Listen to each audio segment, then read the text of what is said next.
بسم اللہ الرحمن الرحیم۔ السلام علیکم۔ ڈھیروں دعاؤں کے ساتھ اور فروری کے ماہنامہ آبکری کے ساتھ حاضر خدمت ہیں۔ آج کا ہمارا ٹاپک ہے دودھ دینے والے جانوروں کو بھنگ کھلانے سے کیا ہوا۔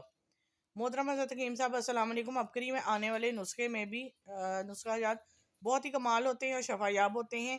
ایک نسخے میں بھی آبکری پڑھنے والوں کی نظر کر رہا ہوں۔ قارئین، ہم نے جانور رکھے ہوئے ہیں۔ جانور اکثر کچی جگہ پر باندھے جاتے ہیں۔ بعض اوقات صفائی میں کوتاہی ہو جاتی ہے اور خاص طور پہ گرمیوں اور برسات کے موسم میں بہت زیادہ کیڑے اور حشرات پیدا ہو جاتے ہیں۔ ان میں چیچڑ نامی کیڑا بھی ہوتا ہے۔ یہ کیڑا عموماً گائے، بھینس، بکریوں اور تھنوں اور ٹانگوں کے اندرونی جگہوں پر بکثرت ہوتے ہیں۔ جانور ہر وقت بے چین رہتا ہے، کسی کو قریب نہیں آنے دیتا۔ یہ چیچڑ ہر وقت خون چوستے رہتے ہیں، جس کی وجہ سے جانور دن بدن کمزور ہونا شروع ہو جاتا ہے، دودھ دینا کم کر دیتا ہے، کھانا پینا کم کر دیتا ہے۔ ہمارے جانوروں کو بھی گزشتہ سال یہی چیچڑ لگ گئے۔ بہت پریشانی ہوئی، بھینسیں کسی کو قریب نہ آنے دیتی۔ میں نے ایک دن مٹی کے تیل کا سپرے کیا تو کچھ دیر کے لیے بھینس سکون میں آ گئی، مگر چند گھنٹوں بعد پھر بفر گئی، کسی کو قریب نہ آنے دیتی۔ میرے والد صاحب نے بڑی تدبیر کر کے دودھ دھویا کرتے تھے۔ ایک دن والد صاحب باہر آئے تو ان کے ہاتھ میں بھنگ کے پودے کے پتے تھے۔ میں نے حیرانی سے پوچھا، یہ پتے کیوں لائے ہیں؟ بلکہ ساتھ مذاق بھی کر دیا، کیا آج گھوٹ کر ہمیں پلانے کا ارادہ تو نہیں؟ تو والد صاحب نے مسکرائے اور جواب دیا کہ نہیں، یہ میں بھینس کے لیے لایا ہوں۔ میں نے کہا، کیا بھینس کو بھنگ کھلائیں گے؟ تو یہ تو پہلے ہی بفری رہتی ہے، بھنگ کھانے کے بعد تو یہ ہوش و حواس ہی کھو دے گی اور سنگل توڑ کر بھاگ جائے گی۔ والد صاحب نے بتایا، نہیں، ان پتوں کا لیپ بنا کر جہاں جہاں یہ چیچڑ لگے ہیں وہاں لیپ کر دوں گا۔ ان کے چارے میں تھوڑے سے پتے بھنگ کے ملا کر کھلا دے تو انشاءاللہ یہ بالکل بھلی چنگی ہو جائے گی۔ یہ ٹوٹکا سنا تو میں بہت حیران ہوا۔ والد صاحب نے تھوڑا سا پانی پی لیا، ڈوری میں ڈال کر مزید پتے ڈال کر اس کو گھوٹ کر لیپ سی بنا لی اور وہ لیپ احتیاط سے بھینس کے تھنوں اور تمام جگہوں پر مل دی جہاں جہاں چیچڑ لگے تھے۔ یقین کیجیے وہ چیچڑ چند گھنٹوں کے بعد اترنا شروع ہو گئے اور بھینس پرسکون ہو گئی۔ اس کے ساتھ ہی اس کو چارے کے ساتھ چند دن بھنگ کے پتے کھلانے شروع کر دیے۔ بھینس نے بھی پھرنا چھوڑ دیا اور چارہ بھی زیادہ کھانا شروع ہو گئی اور اس کا دودھ بھی بڑھ گیا۔ یہ ہمارا آزمودہ ٹوٹکا ہے، سوچا کیوں نہ آبکری کے قارئین کو بھیجوں۔ تو قارئین، آپ نے گھر میں جانور رکھے ہیں، وہ بکرا ہے، بکری ہے، بھینس ہے یا گائے یا گھوڑا، گدھا، یہ ٹوٹکا ضرور آزمائیے۔ ہاں، بعض اوقات مرغیوں کو بھی چیچڑ نما کیڑے لگ جاتے ہیں، آپ ان کو بھی بھنگ کے پتے کی بتائی گئی ترکیب سے لیپ کر سکتے ہیں۔ یہ چھوٹے سے کالم دیے ہوئے آبکری والوں کا نوٹ ہے، وہ میں پڑھ دیتی ہوں۔ کسان دوست آبکری کا ساتھ دے۔ قارئین، آپ نے کوئی ٹوٹکا روحانی یا طبی جانوروں، فصلوں کی بیماری میں آزمایا ہو یا سنا ہو تو آپ نے گھر میں پودے لگائے ہوں یا گھر میں پرندے یا کوئی پالتو جانور رکھا ہو تو اپنے آزمودہ ٹوٹکے ضرور بھیجیں۔ بیماری کا نام اور اس کی دوائی کا نام واضح لکھیں تاکہ دوسروں بھی آسانی سے پہچان سکیں۔ آپ کے چھوٹے سے ایک ٹوٹکے سے لاکھوں کا بھلا ہو سکتا ہے۔ آپ کے لیے قیامت کے تک صدقہ جاریہ، اس عمل میں غفلت نہ کریں۔ دوسرا ان کی جانور شفا ہے، اس کے متعلق بتایا ہوا ہے۔ انہوں نے سالہ سال کے مسلسل تجربات کے بعد آبکری کی جانور شفا جانوروں کے لیے اور ان کی تمام بیماریوں کے لیے، جانوروں کو موٹا تازہ صحت مند سدا بار رکھنے کے لیے جانور شفا مویشی پال حضرات کے لیے بہت ضروری ہے، اور اس کی قیمت اور ڈاک خرچ کے علاوہ انہوں نے 130 روپے لکھی ہے۔ آگے نیکسٹ ٹاپک کی طرف چلتے ہیں۔ شاہی دیسی غذا جس نے کھائی بیمار ہوا نہ بوڑھا ہوا۔ قارئین السلام علیکم، میں شیخ الوظائف کی ہمراہ کشمیر کا سفر میں تھا۔ پاک شہر سے اوپر پہاڑ کی چوٹی پر کسی گاؤں میں ہمارا قیام تھا۔ ہمارا میزبان ایک سفید پوش آدمی تھا۔ وہ پہلے دن وہ مخلص آدمی ہمارے لیے گوشت بنا کر لایا۔ شیخ الوظائف نے سختی سے منع فرما دیا تھا کہ گوشت قیمت جیسی نعمتیں ہم نہیں کھائیں گے، ہمیں 2 وقت کا کھانا کھائیں گے تاکہ کسی کے میزبان پر بوجھ نہ پڑے۔ شیخ الوظائف نے ان میزبان کو فرمایا، کل صبح آپ ہمیں بادشاہی غذا کھلائیے گا جس کے نوش کرنے سے ہمارے اندر اچانک توانائی پیدا ہو جائے۔ یہ غذا بالکل سستی مگر چستی پیدا کرنے والی ہو، دیسی گندم کی روٹی، اوپر ہلکا یا جتنا میسر ہو دیسی گھی، اس گھی کے اوپر دیسی شکر حسب ضرورت ڈالیں اور اس کے کھانے سے مٹاس کا نیا احساس ہوگا۔ سادگی سے انبیاء علیہ السلام اور صحابہ اللہ تعالیٰ کی سنت زندہ ہوگی۔ جب اس جنگل میں بیٹھ کر ایک باورچی خانے اور جانور کے باڑے کے درمیان موجود کمرے میں بیٹھ کر کھایا تو مزید لطف اندوز ہو گئے اور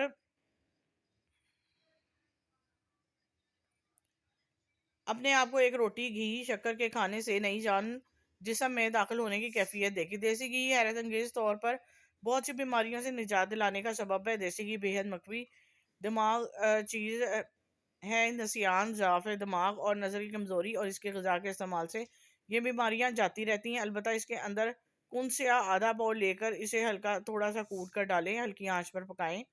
جب کنس یا گھی کے اوپر آ جائے تو اس میں پیپ باقی ہوگی، اسے بھی پکنے دیں۔ جب دیکھیں کہ پکتے پکتے پیپ کا خاتمہ ہو گیا اور گڑ کی راگ کی طرح ہونے لگا ہے تو فوراً اتار لیں، ورنہ گھی کڑوا ہو جائے گا۔ اس انمول گھی کو اپنے گھر میں استعمال ہونے والے گھی میں ملائیں، پھر کمال دیکھیں کہ آپ کی نسلوں میں اینک اور آنکھوں کا مسئلہ ختم ہو جائے گا۔ بھولنے کا مرض بھی خود آپ بھول جائیں گے کہ مجھے ہوا تھا یا نہیں۔ دیسی گھی دمہ جیسی ہولناک بیماریوں کا علاج ہے۔ آج کل معدے جیسے کے مسائل کی وجہ سے قبض نے مخلوق کے پیٹوں میں بسیرا کیا ہوا ہے۔ دیسی گھی بھی جب پیٹ میں جائے گا تو مقابلہ قبض سے جیت جائے گا۔ اس لذیذ ڈش میں ایک غذا اور بھی شمار ہے، وہ گڑ یا شکر۔ گڑ کے اندر جو شفائی اثرات ہیں، جب وہ گھی کے ساتھ مل کر آپ کے معدے میں جذب اور ہضم ہو تو آپ کے بعد میں اندازہ ہوگا کہ غذا اپنے اندر کیا طاقت رکھتی ہے۔ یہ بادشاہی غذا کھا کر ہمارا قافلہ شیخ الوظائف کے ہمراہ پورے پہاڑ سے کئی کلومیٹر پیدل سفر کر کے نیچے اترا اور اپنی سواری تک پہنچا۔ کوئی خاص تھکان نہیں ہوئی اور اپنی گاڑی کے گرم ہوتے ہی ہم آگے نکل پڑے۔ بس اس چیز کا سختی سے خیال رکھیے گا کہ یہ غذا کھانے کے بعد پانی نہ پئیں، ورنہ گھی معدے کے اندر چپک جائے گا اور نقصان کا باعث ہوگا۔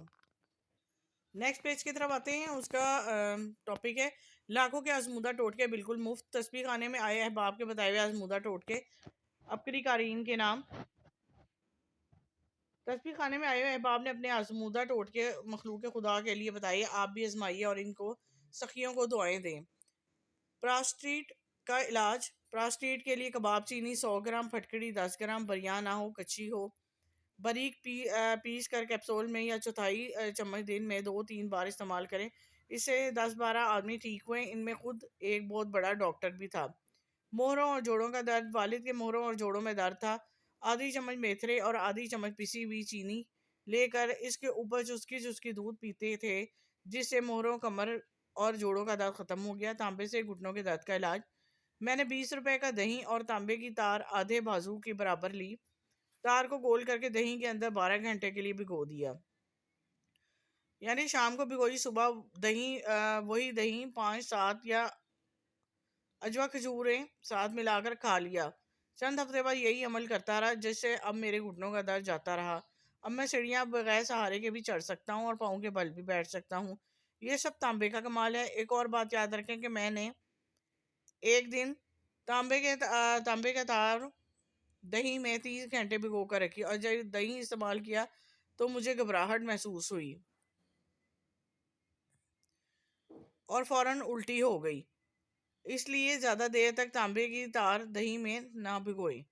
ناک میں پانی چڑھانا ہے۔ ایک کتاب میں لکھا تھا کہ اگر ناک میں پانی چڑھایا جائے تو اگر ایک قطرہ بھی اوپر چلا جائے تو دنیا کی ہر وبا، وائرس، الرجی اور ہر بیماری سے محفوظ رہا جا سکتا ہے، اور یہ ایک قسم کی بیماری کا علاج بھی ہے۔ پرانی قبض کا بہترین علاج۔ میرا بچہ معذور ہے، اس کے اکثر نمونیا ہو جاتا ہے، قبض بھی رہتی ہے۔ ایک وقت میں 12 بتیاں دی، اس کی قبض کھل جائے۔ قبض نہیں کھلی، اور جب اس کو دودھ میں ملا کر املتاس دی، اجابت اپنے آپ آسانی سے ہو گئی۔ املتاس کو کوٹ کر پانی میں ابال کر چھان لیں اور پھر اس کو ابلتے ہوئے دودھ میں ڈال دیں۔ نیم گرم کر کے دن میں چند بار دیں، پرانی سے پرانی قبض بھی جاتی رہتی ہے۔ شوگر کے لیے مجھے ایک عرصہ سے شوگر تھی جو 500 سے نیچے نہیں آتی تھی۔ میں نے آپ کے ہر جمعرات میں ہونے والے روحانی محفل میں فالسے کی چٹنی کے بارے میں سنا تھا، خود بنا کر استعمال کی۔ اب میری شوگر 165 سے اوپر نہیں جاتی۔ میرا ایک دوست بھی ہے، وہ بھی شوگر کا شکار ہے، اس کو بھی یہی ٹوٹکا بتایا، اس نے استعمال کیا، اس کی بھی شوگر نارمل ہو گئی۔ معدے کے امراض کا واحد علاج۔ میں معدے کے درد، تیزابیت، قبض، جلن اور السر میں مبتلا تھا۔ میں نے چند ہفتے یہ ٹوٹکا کیا۔ اناب 7 دانے، آلو بخارا 3 دانے رات کو بھگو دیں، صبح مل کر چھان کے پی لیں۔ مجھے اس کے بعد بہت زیادہ فائدہ ہوا۔ مسور کی دال کا لیپ۔ جو پھوڑا درد کر رہا ہو اور نہ پک رہا ہو نہ پھٹ رہا ہو، مسور کی دال 1 چمچ رات کو بھگوئیں، صبح اس کو مل کر پیس لیں اور پھوڑے پھنسی کے اوپر باندھ لیں۔ 24 گھنٹے میں پھوڑا یا پھنسی ہو پھٹ جائے گا، آرام آ جائے گا۔ ٹائیفائڈ کا آسان ٹوٹکا۔ مجھے ٹائیفائڈ ہو گیا، میں نے 1 گلاس نیم گرم دودھ میں 1 چمچ تخم لنگو صبح شام پینا شروع کر دیا۔ 1 ہفتے میں ہی میرا ٹائیفائڈ سے جان چھوٹ گئی۔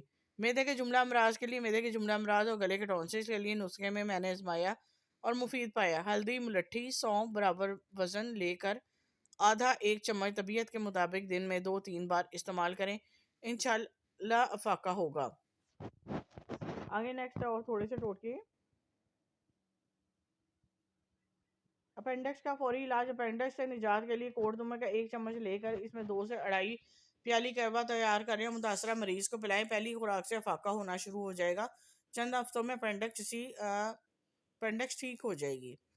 پرانی بواسیر کا علاج۔ بواسیر کے لیے تارے میرے جس میں سے کڑوا تیل نکلتا ہے، 1 چمچ صبح شام پانی کے ساتھ لیں۔ سالہ سال پرانی بواسیر کا آخری علاج ہے۔ ابکری میں چھپا باکمال ٹوٹکا۔ ڈاکٹر نے مہروں کا آپریشن بتایا، اس سے پہلے میں نے ابکری میں چھپا یہ نسخہ آزمایا۔ فلافل دراز 50 گرام، ہریاول 50 گرام اور ہڑتاول ورکی 50 گرام، تمام کو باریک پیس کر صبح شام 1 چٹکی لینا شروع کی۔ چند ہفتے سے مورے ٹھیک ہو گئے، ساتھ میں کمر درد بھی جاتا رہا اور میں آپریشن سے بچ گیا۔ خشک آلو بخارے سے بلڈ پریشر ٹھیک ہو گیا۔ میں نے بلڈ پریشر کی گولی کھاتا تھا، میں نے دن میں 5-6 بار 8-10 آلو بخارے چوسنا شروع کیے۔ آج سے 3 ماہ ہو گئے ہیں، میں بلڈ پریشر کی کوئی گولی نہیں کھاتا، بلڈ پریشر نارمل رہتا ہے۔ حاملہ کی قبض کا علاج۔ حاملہ کی قبض آخری درجے کی اور چھلکا اسبگول 2 چمچ نہار مونگ گرم دودھ میں استعمال کریں، افاقہ ہوگا۔ جسم کی گلٹیوں کا علاج۔ جسم میں گلٹیاں ہوں تو دھماسا جڑی بوٹی، شہاتر، افسنہ تینوں 50 گرام پسوا کر 0 کے کیپسول میں بنا لیں اور صبح شام 1 کیپسول لے کر چند ہفتوں میں گلٹیاں ختم ہو جائیں گی۔ کینسر سے متاثرہ مریض دھماسا بوٹی جڑی بوٹی پسوا کر استعمال کریں، یہی کیپسول بھی استعمال کریں، انتہائی مفید ہے۔ نرینہ اولاد کے لیے جس کی اور نرینہ اولاد نہ ہو وہ مرد 3 دیسی انڈے رات کو پانی میں ابالے اور کھا لے۔ زخم سے بہتا ہوا خون رک گیا، چائے کی پتی زخم سے بہتے ہوئے خون کے لیے پٹی پر لیپ کر کے زخم پر باندھ دیں، خون رک جائے گا، اور پیشے میں بھی پتی بہت مفید ہے۔ یہ تمام تجربے تھے ان لوگوں کے جو تسبیح خانے آئے اور انہوں نے حکیم صاحب کو اپنے یہ جو ہیں آزمائے ہوئے ٹوٹکے بتائے، اور اس لیے بتایا تاکہ اوروں کا بھی بھلا ہو سکے اور ان کو بھی بہت فائدہ ہو۔ اب نیکسٹ پیج کی طرف آتے ہیں۔ یہ تحریر نہ پڑھیے ورنہ بکری خریدنا پڑے گی۔ اس کو پڑھتے ہیں کہ اس میں کیا لکھا ہوا ہے۔ ٹاپک تو دلچسپی ہے، پڑھتے ہیں۔ 3 سطریں پہلے پڑھ لیں۔ قارئین پہلے یہ 3 سطریں پڑھ لیں، پھر ہم بیٹھ کر آپس میں باتیں کرتے ہیں۔ نمبر 1، اگر بچے کو 2 سال بکری کا دودھ پلائیں تو وہ 200 سال تک اس کی کمر نہیں جھکتی۔ نمبر 2 ہے، لالا نظام الدین نے کہا تھا کہ 8 سے 10 سال نیند نہیں آتی تھی، پھر بکری کا دودھ پینا شروع کیا، نیند کے مسائل ختم ہو گئے۔ نمبر 3 پہ مہاتما گاندھی کا قول ہے، بکری ہو اور نیم کے درخت کے نیچے بندھی ہو، بس مجھے اسی کا دودھ پلاؤ، کچھ بھی نہ دو، پھر دنیا کے جو مجھ سے سوال کرو گے میں اسی کا جواب دوں گا، بالکل درست دوں گا۔ بہت پتے کی باتیں بتائی گئی ہیں۔ آگے پڑھتے ہیں۔ صحرائی لوگوں کی صحت مندانہ زندگی۔ قارئین، میرا صحراؤں کی طرف جانا زندگی بھر رہا۔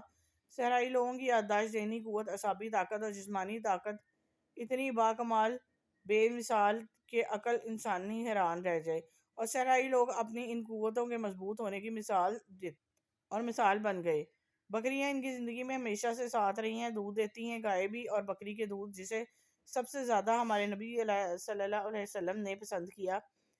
تازہ بکری کے دودھ سے مالش۔ مجھے ایک بہت پرانے تجربہ کار نے بتایا کہ بچہ جب 40 دن کا ہو جائے تو اس کے پورے بدن کی تازہ دودھ دھو یا بکری کے دودھ جو نیم گرم ہوتا ہے اسے مالش کی جائے، پھر چند گھنٹوں کے بعد بچے کو نیم گرم پانی سے نہلایا جائے۔ نہ اس کی بھویں جھکیں گی اور نہ کمر ٹیڑھی ہوگی، نہ اعصاب کمزور ہوں گے، چاہے وہ 200 سال جتنی بھی زندگی گزار لے۔ اس کے مساموں میں بکری کے دودھ کے اندر جو دنیا جہاں کی طاقتیں، قوتیں، فٹنس ہیں، وہ بچے کے ان مساموں کے ذریعے اس کے دماغ، گردوں، جگر، پٹھوں اور اعصاب میں چلی جاتی ہیں۔ اور اگر تجربہ کرنا ہو تو میں ایک ٹوٹکا بتاتا ہوں۔ آج رات کو آنکھوں میں 3 سلائیاں سرمے کی بھر کر سو جائیں، صبح آپ کے ناک منہ سے تھوک کے ذریعے سرما نکلے گا، کہاں آنکھیں کہاں حلق۔ بلکہ اسی طرح جب تیل کی مالش کرتے ہیں تو وہ جسم میں جذب ہوتا ہے، حتیٰ کہ سائنس کہتی ہے کہ جن ملوں اور فیکٹریوں میں کیمیکل کا استعمال ہوتا ہے وہاں بعض کیمیکل کام کرنے والے بانجھ کر دیتے ہیں۔ کیمیکل میں کام کرنے والے بانجھ ان کو جو ہے کیمیکل بانجھ کر دیتا ہے، وہ اولاد کے قابل نہیں رہتے اور ان کے مسامات کے ذریعے وہ کیمیکل اندر سرائیت کر جاتے ہیں اور جسم اپنی طاقت اور قوتوں میں کمزور ہو جاتا ہے۔ بکری کی سائنس کی آخری انتہا۔ قارئین، بکری کا دودھ سائنس کی آخری انتہا ہے، وہ جہاں ختم ہو جائے وہاں اس کی تاثیر کی ابتدا شروع ہو جائے گی۔ اس کے کمالات جسم کے گوشے گوشے کو تر و تازہ کر دیتے ہیں۔ میرے کلاس فیلو تھے، ان کے ملنے گیا تو کہنے لگے میرے والد صاحب نے بہت پرانی ایک کتاب لکھی تھی جس کا کتاب کا نام ہی بکری تھا۔ انہوں نے بکری کے فوائد، مشاہدات، تجربات اور واقعات سارے جمع کیے۔ بکری کی مینگنوں کی تاثیر، مجھے تو بکری کی مینگنوں کی تاثیر کا بھی علم ہے۔ ایک پرانی بات ہے کہ میں والد صاحب رحمۃ اللہ علیہ کے ساتھ باغ میں گیا، رات وہاں گزاری، سردی تھی۔ باغ ہمارا ایک پرانا باغ کا مالی تھا، اس کا کمرہ تھا۔ اس کے کمرے میں ایک طرف بکریوں کے مینگنوں کا ڈھیر لگا ہوا تھا اور خشک تھی۔ مجھے حیرت ہوئی یہ بکریوں کے مینگنوں کا ڈھیر کیوں لگا ہوا ہے؟ کہنے لگے جب میں تھک جاتا ہوں، میرا جسم چور ہو جاتا ہے تو میں تھوڑی سی بکری کی مینگنیاں جلاتا ہوں اور اس کا دھواں میرے اندر باہر لگتا ہے، سانس میں بھی جاتا ہے، میں تر و تازہ ہو جاتا ہوں۔ پھر کہا کہ بکری کی مینگنوں کا دھواں انسان کو وبائی امراض سے بچاتا ہے، نزلہ زکام کھانسی ریشے سے بچاتا ہے، پھیپھڑوں کو صحت مند رکھتا ہے۔ واحد بکری کی مینگنیوں کا دھواں پھیپھڑوں کے لیے نقصان دہ نہیں، ورنہ ہر دھواں پھیپھڑے کے لیے نقصان دہ۔ دوسرا ایک عجیب راز بتایا کہ بکری کی مینگنی کے دھوئیں بچھو، سام، مچھر، جنگلی نقصان دینے والے جانور کبھی نہیں قریب آتے، حتیٰ کہ چیزیں بکری کی مینگنیوں سے خوف کھاتی ہیں اور ڈرتی ہیں۔ کیا خیال ہے بکری سے دوستی کرنی چاہیے؟ کیا خیال ہے اگر بکری سے دوستی کرنی ہے اور بکری سے محبت کرنی ہے تو پھر مالدار ہونے کے لیے ابھی سے تیار ہو جائیں، کیونکہ آج تک جس نے بھی بکری سے دوستی کی کبھی غریب اور فقیر نہیں رہا۔ جس کے معنی بکری کے ہیں، اس لیے جہاں بھی استعمال ہوتا ہے بز کے معنی بکری کے ہیں، اس لیے جہاں بھی استعمال ہوتا ہے بزدل یعنی ایسا دل جو بکری کے دل یعنی کمزور دل ایک پل میں بھی ڈر جاتا ہے، اور بزدار ایسے لوگ جو بکریاں اپنے پاس رکھتے ہوں، یعنی بکری اپنی خدمت کرنے والے کو دعا دیتی ہے اور ایسا پاکیزہ جانور ہے جو پالنے والوں کے لیے بخت، تونگری، دولت اور خوشحالی کا ذریعہ بنتا ہے۔ اس کے دودھ جوہر آبدار ہیں، آب حیات ہے، صحت مند ہے اور ہمیشہ صحت مند رہے گا جو پیے گا۔ کوشش کریں کہ تازہ نکلا ہوا، لیکن اس سے پہلے کہ بکری کے تھن پانی سے دھو لیں پھر تازہ نکالا ہوا دودھ پئیں۔ دراصل ہم سے غلطی ہوئی کہ ہم نے بازاری چیزوں کے ذائقے اپنے منہ کو اتنا چکھائے کہ سچے، اصلی اور فطری ذائقوں سے محروم ہو گئے۔ حالانکہ ہمارے بڑوں میں بچپن میں بھی بکری کے ساتھ اور بچپن بھی بکری کے ساتھ، اور بکری ان کی زندگی کی صحت کا ساتھی اور گھر کا غذائی نظام چلاتی ہے۔ میرے نبی علیہ الصلوۃ والسلام کی بکریاں اور پھر بکریوں کے باقاعدہ نام ان کی پہچان تھی۔ آئیں کوئی ایسا انتظام کریں جس سے بکری ہماری زندگی کا حصہ بنے، اس کا دودھ بھی چلتے چلتے۔ ایک اور بات یاد آئی، مجھے ایک بہت پڑھے لکھے صاحب نے بات کہی، میں انٹرنیٹ پر کسی چیز کو تلاش کر رہا تھا کہ اچانک میری نظر بکری کے پیشاب پر پڑی۔ بکری جہاں پیشاب کرتی ہے، حیرت انگیز بات ہے کہ اس کے ارد گرد جراثیم یا گندگی نہیں ہوتی۔ کیا راز ہوگا؟ میں اس راز سے ابھی تک پہنچا۔ مجھے انٹرنیٹ کا وہ حوالہ نہیں ملا جس میں اونی کا پیشاب خود اپنے اندر کچھ بیماریوں کا علاج رکھتا ہے، لیکن پہلے اس کی شرعی حیثیت پوچھ لیں۔ پھر بالکل اسی طرح بکری کا پیشاب کن بیماریوں کو دھوتا ہے اور کن تکالیف کو قریب نہیں آنے دیتا۔ ہاں یہ تو پتا ہوگا کہ بکری کی مینگنیوں کی آگ سے پکی ہوئی روٹی کی تاثیر اور ذائقہ اور ہوتا ہے، اور گوبر کے اوپر پکی ہوئی روٹی کی تاثیر اور ذائقہ اور ہوتا ہے۔ آئیں فطرت کی طرف لوٹیں اور فطری زندگی کو آواز دیں۔ پوری دنیا سائنسی تحقیقات اور چاند کی طرف اٹھنے والے قدم اور مریخ کی متلاشی واپس لوٹ کر زمین پر فطری زندگی کو مختلف نام دے رہی ہے۔ کوئی اسے آرگینک کہہ رہا ہے، کوئی اسے نیچرل لائف، کوئی کیا، لیکن سچ یہی ہے جو فطرت میں ہے وہ کسی چیز میں نہیں ہے۔ جی بہت ہی عمدہ ٹاپک تھا، بہت ہی اعلیٰ ٹاپک تھا، اور بکری کے بارے میں بہت ہی عمدہ فائدہ مند باتیں بتائی گئی۔ ابکری والوں کا بھی اللہ تعالیٰ بھلا کرے، اور جہاں تک آپ یہ ابکری والوں کا پیغام پہنچائیں گے اللہ تعالیٰ آپ لوگوں کا بھی بھلا کرے۔